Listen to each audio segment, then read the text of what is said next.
You and me and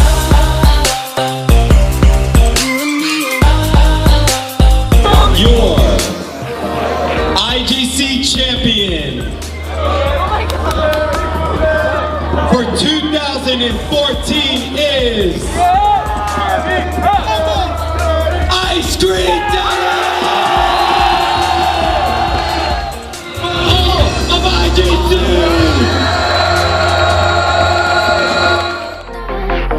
Who won IGC? Not Teddy. Not Teddy. Not Teddy. I did.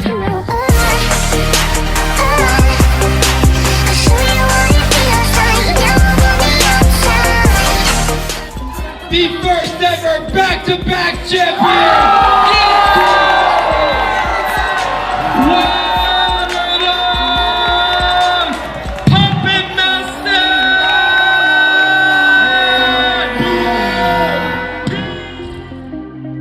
we'll be safe in la la la la la land. These Hollywood dreams started in...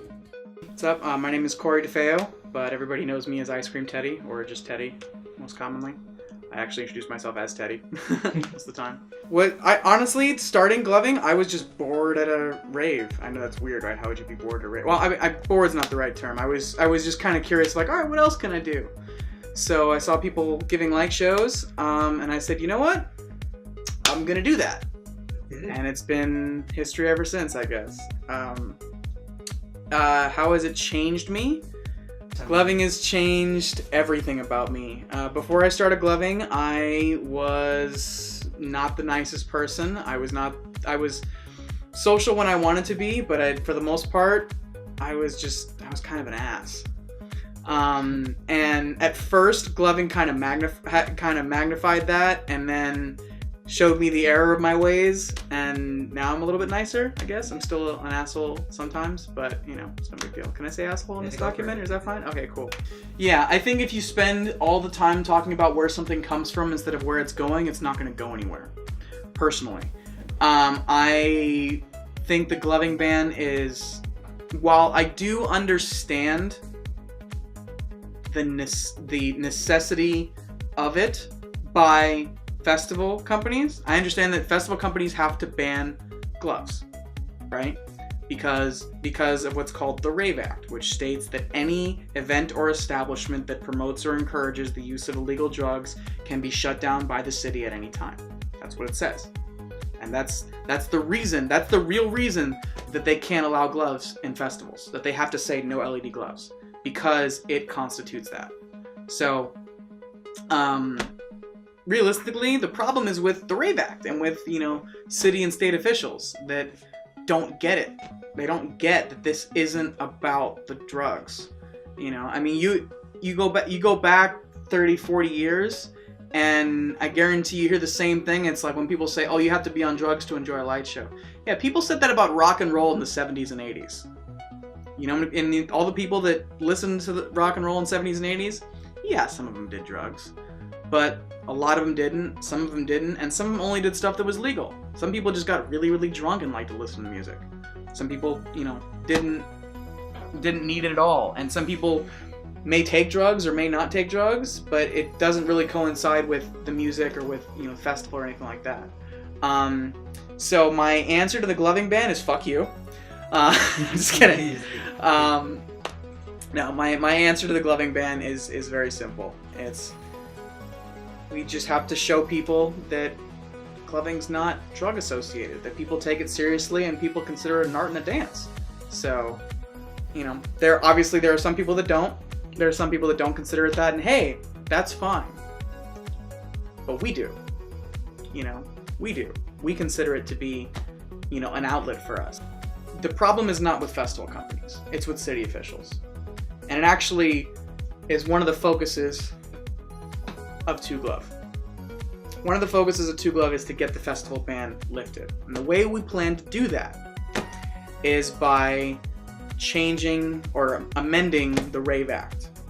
Part of every dollar that Two Glove makes is going to go towards a fund. That fund will pay for lawyers, lobbyists, whatever's necessary to get an amendment to the Rave Act that basically states gloving and flow arts do not constitute the promotion and encouragement of illegal drug use as set forth by this act. Meaning that a festival company could let gloves in and people could be gloving, but the city couldn't shut them down for light shows.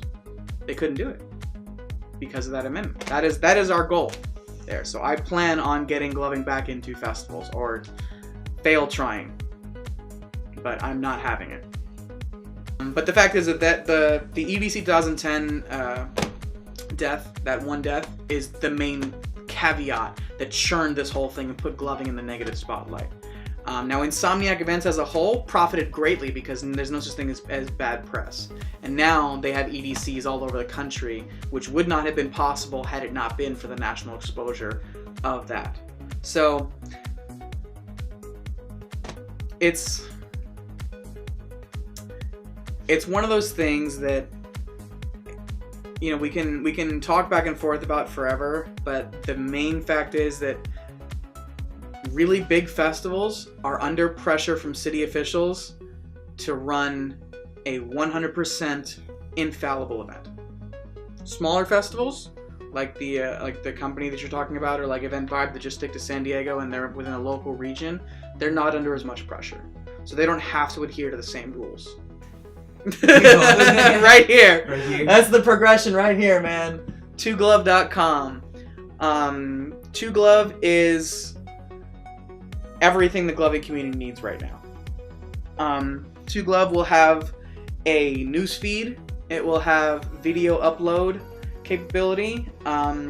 It will have events. It will have forums. We will be sponsoring and organizing competitions both live and online when possible. Well, online will definitely be possible. Live when possible, of course. And I just want to make sure that gloving has something that's their own. You know, right now, everything that is gloving belongs to a company. Belongs to a light show company, whether it be Amazing Lights, LED gloves, futuristic lights, whatever it is. Everything that gloving has that is tangible belongs to a company. There isn't anything that just belongs to the community. Now, I'm not saying that any of those companies are doing bad things with that. Believe it or not, every gloving company cares about the community. Every single one of them does things that they do just for the community and just for glovers as a whole. I just want to do my part, you know. Oh, and I'm sorry, I totally forgot to mention the most important thing about 2glove is that we're also going to have lessons available. We've selected a number of glovers, and they will be receiving their invitations to certify with us. It's actually a very rigorous semi-rigorous certification process. They had an application, an interview, and they will have 3 different test lessons that they will have to conduct, all scoring 85% or better on a 50-point card. And once they do that, they'll be certified and able to teach other glovers through the site. And 2glove.com will have a way that you can book that, so you'll be able to, you know, just book a half an hour or an hour with, you know, any one of those glovers and learn from them, you know. Now, a lot of people say that it's like, oh, well, there's a bunch of videos online and, you know, there's a bunch of things already that's free, and that's fine. You know, if you're the type of person that can just watch a video and learn from it and pull everything out, great, awesome. But if you don't want to spend the hours and hours combing through videos, trial and error, practice, and you want to just get the cliff noted, nice, neat direction, 1, 2, 3, here's how to do it, then you go to us and you buy a lesson. And again, like I said, most of that money either goes to the coach to support them and to support them as a glover, and to things like stopping the gloving ban and funding the competitions we want to throw and just keeping 2glove as a network alive. That's what the money goes to.